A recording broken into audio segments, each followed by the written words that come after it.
Hi guys, what's up? Magandang hapon sa inyong lahat. Yung nakikita nyo yung sakura. Ngayon kasing February, end of February, talagang lumalabas na siya. Pero medyo maliit pa yung pagkasakura niya. Ayan. Yung white sakura. Ayan. Dito ako ngayon sa park. Ayan. Ito yung park na maliit dito guys. Ayan guys. Tapos ito naman yung tawagin yung sakura din siya. Pero pink naman siya kung tawag. Pink. Ayan guys. Ayan. So ngayon, alas 2 pa lang dito ng hapon. Dito ako ngayon sa park. Yan. Yan. Ang ganda ng pagkasakura niya. So nitong March, magsisimula na yung sakura dito sa Japan. Ito kasing park na tinatayuan ko kung saan kami nakatira. Talagang dito talaga mas marami talaga yung sakura dito guys. Kung sa nakikita niyo yun naman. Sobrang daming sakura talaga dito guys. Dito sa nandito ako ngayon sa bansang Japan. Ayan. Halos lahat sila, puro sila sakura. Ayan guys. Ayan. Ganda ng mga sakura dito talaga. Tapos yung hangin dito, sobrang sariwa talaga yung hangin dito. Saka sobrang maganda talaga. Ayan. Ayan guys. Ayan. Ganda ng pagkasakura niya yun. Ngayon, medyo maliliit pa yung pagkasakura niya. Meron talaga yung as in makapal talaga yung pagkasakura. Ngayon, Sabado dito ngayon. Nagmagala-gala ako kasi wala akong magawa sa bahay. Sobrang nakaka-boring kasi sa loob ng bahay. Mas okay talaga kung andito ka talaga sa labas ng bahay. Yan. Ito naman guys. Ito naman yung tinatawag nila na kawa. Yan. Kawa, ibig sabihin niya, ilog talaga yan. Pero yung ilog dito, sobrang ganda. Actually, marami talagang mga isda dyan. Yan. Kung mapapansin mo, pag nandito ka sa Japan, ang ano talaga dito guys, marami talaga silang kawa na ganyan. Tapos merong mga isda talaga yan siya. Yan. Yan guys. So ngayon, di ko alam saan ako pupunta. Bali, gumagala-gala lang talaga ako dito. Kasi wala naman talaga akong pupunta. Kasi sa totoo lang, sobrang boring talaga dito sa Japan. Sa totoo lang talaga. Wala talagang dito. Yan. Sobrang boring talaga dito sa Japan.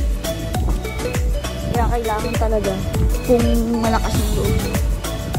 Talagang kailangan kayanin mo kasi pag hindi ka sanay dito sa Japan, talagang iiyak ka kasi nga sobrang lungkot dito. Tapos malayo ka sa pamilya. Ganun. Tapos kumbaga parang tinitiis mo lang yung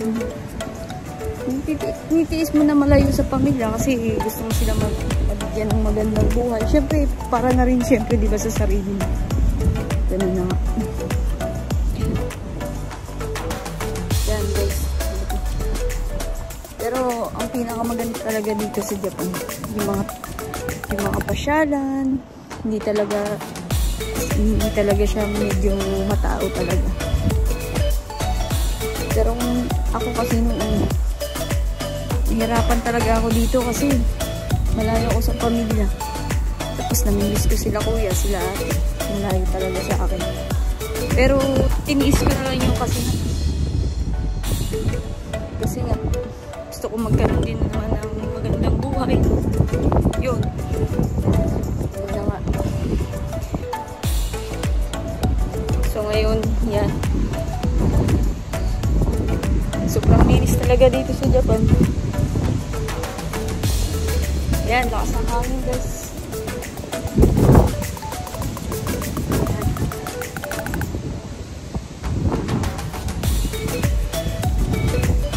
Wala ka talaga makikita ng alat dito.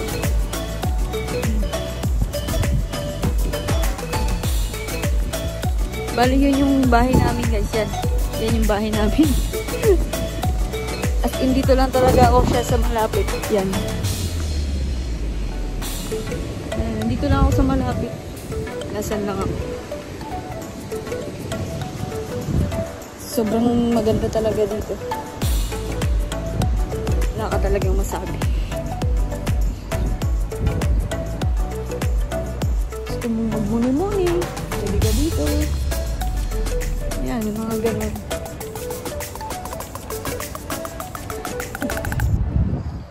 Pwede ka din mag-jogging. Kung gusto mo mag-jogging, pwede ka mag-jogging dito. Kung gusto mo, mag-jogging ka dito. So, ito yung makikita nyo lang. Yan, sakura din yun. Kaso ngayon, wala pa siyang bulaklak sa ngayon. Kasi nga, March siya magkakaroon ng bulaklak. February pa lang ngayon. Yun. Yan. So, hanggang dun muna yung video ko guys. Mamaya na lang ulit. Bye-bye!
So guys, I'm back now.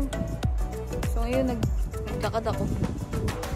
And guys, kita niyo, kawa pa rin itong nilalakaran ko sa akin. Ayan. Nandito ako ngayon sa tulay. Lakad ako ngayon. Ayan. Tignan nyo guys sa kabila. Tignan nyo yung sobrang ganda ng kawa.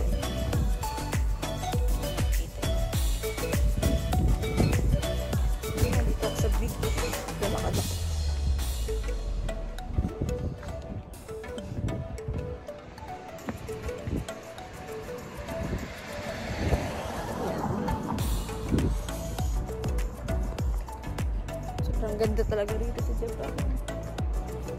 Pwede kang mag-jogging-jogging. Bali, umikot lang naman ako. Doon ako kanina nang galing. Tapos nagkakat ako dito.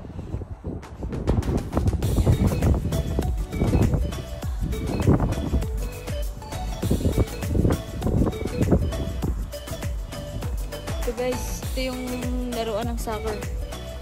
Magsasoccer yan. Sila magsasoccer. Sobrang laki. Ang laruan dito. Yan. Laruan ng soccer yan.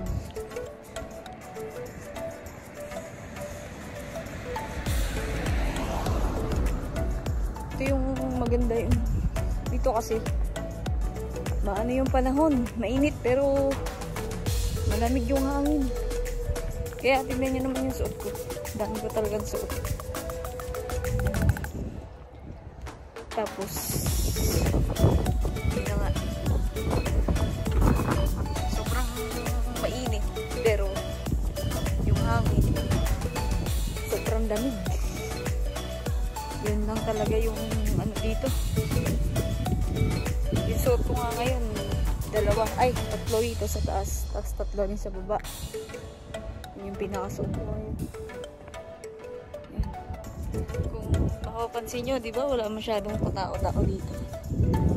Tao dito minsan, hindi talaga siya. As hindi talaga matao.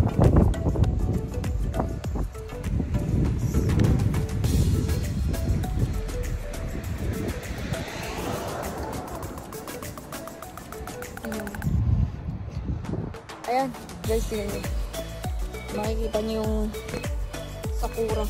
Yan, sakura din yan. Ayan. Sakura din siya.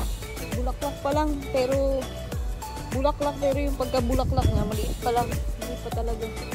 Ayan yung sakurang puti. Tapos yung sakurang pink. Yan. Sobrang ganda yan nito, guys. Yan.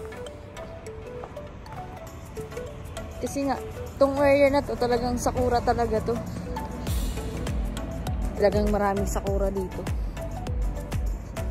Kasi, itong lugar na to, ang tawag dito kasi, Sakura Gaoka. Kaya mas prone sila dito sa mga sakura.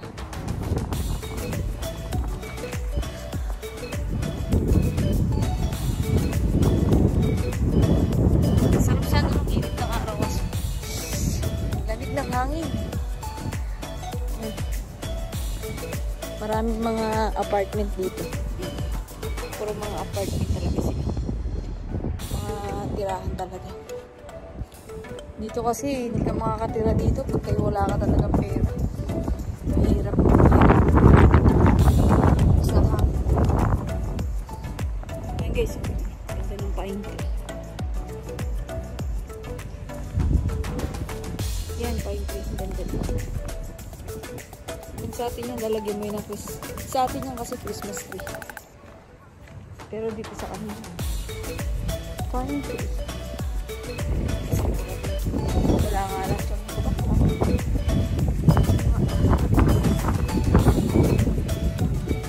mas ang hangin dito.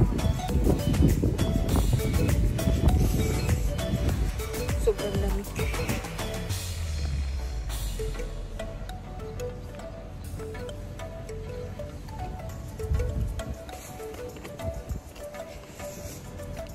Mainit lang pero sobrang lamig.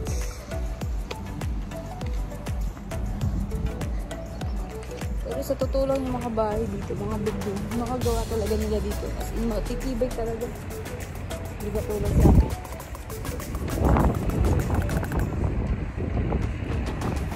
Yan, dito yung ginagawa yung mga apartment. Siguro po. Gumagawa sila ng bagong apartment. Mga hapon kasi dito pag nagtrabaho talagang as in seryoso talaga. Talagang worth it pag nagtrabaho sila. Wala silang oras na sinasayang sa pagtatrabaho. Kasi doon lang sila talaga nakapokus. Katakot lang dito kasi daanan dito ng sasakyan.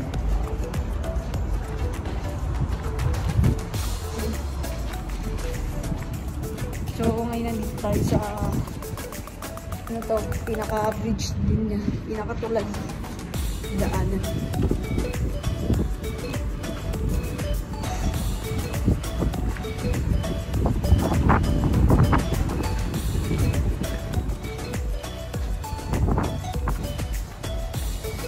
Pati umikot lang naman ako.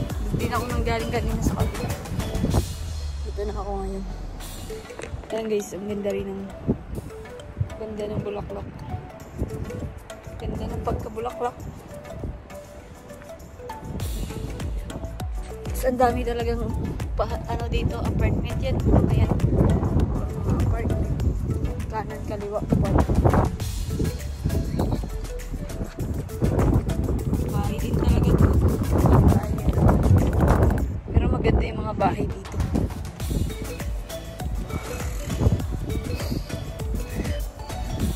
Yan, may mga tanim din sila. Mga tanim nila, parang mga orange. Orange sa akin.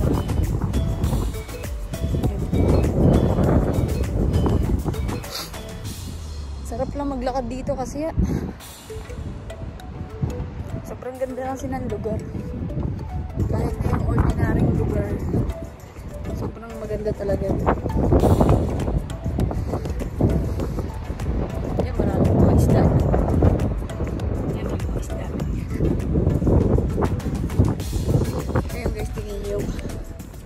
Pine tree. Ang ganda, diba? Sa atin kasi, bibili ka pa ng pine tree, lalagay para maging Christmas tree, diba?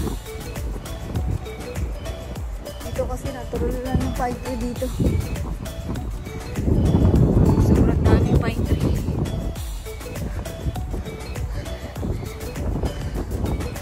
Ayan guys, kung nakikita nyo yung pine tree, diba? Ang dami nilang pine tree. Yan. Puro pine tree yan. Yan lang yung yan yung tirahan namin sa taas kami. Pinakataas kami. 8th floor.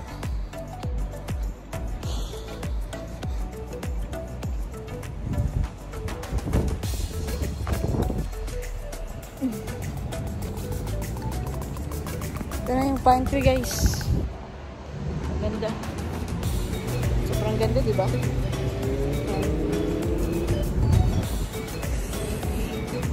So guys, yun lang. Share ko lang yung experience ko ngayong araw na to. Saan ako nagpunta. Nagpunta ako ng park. So ngayon guys, hanggang na lang yung video. Kita-kita ulit tayo sa susunod. Dito na ako sa amin.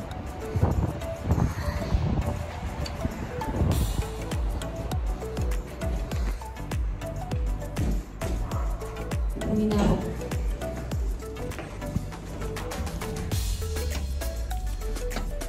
So guys, kung nagustuhan niyo yung video, huwag niyong makakalimutan mag-subscribe at mag-like. Yun lang guys. Bye-bye. Paalam!